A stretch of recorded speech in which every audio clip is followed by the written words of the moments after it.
Alors, comment mesurer la taille de cette cellule? Donc, vous avez ici une échelle, une petite barrette qui vous indique que, ici je prends ma règle, la barrette fait 1 cm. 1 cm sur cette image correspond en réalité à 7 micromètres. Alors, quelle est la taille du coup de la cellule?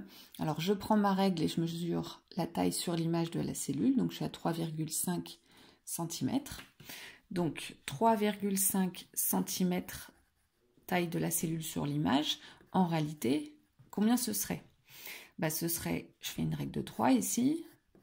Donc, 3,5 multiplié par 7 divisé par 1. Ce qui me donne une dimension de 24,5 et je garde ici la même unité, micromètre. Même chose pour la molécule. Donc si la molécule ici, donc elle a grandi, quelle est l'échelle? Ici, la petite barrette m'indique que 1 cm mesuré sur l'image correspondent en réalité à 0,6 nanomètres.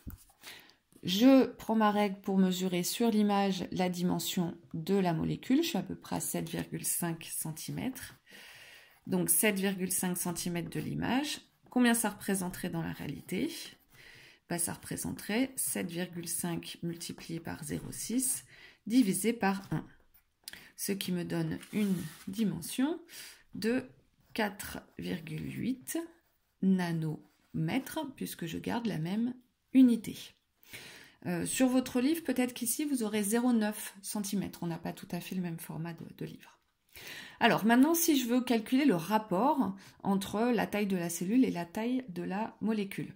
Alors, ce rapport, c'est une division. Donc, la taille de la cellule, on avait dit 24,5 micromètres.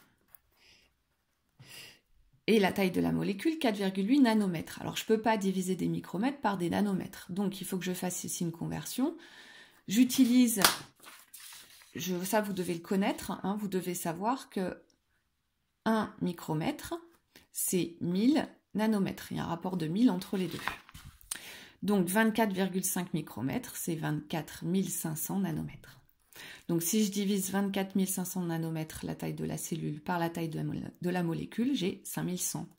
Ça veut dire que la molécule, elle est 5100 fois plus petite que la cellule.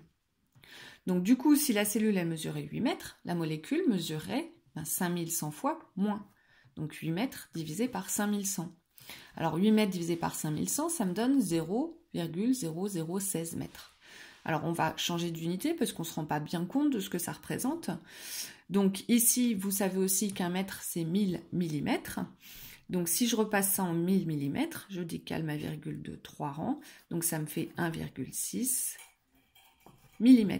Donc, si la cellule mesurait 8 mètres, une molécule de glycogène mesurait 1,6 mm. 5000 fois 100 plus petit. Voilà pour cet exercice.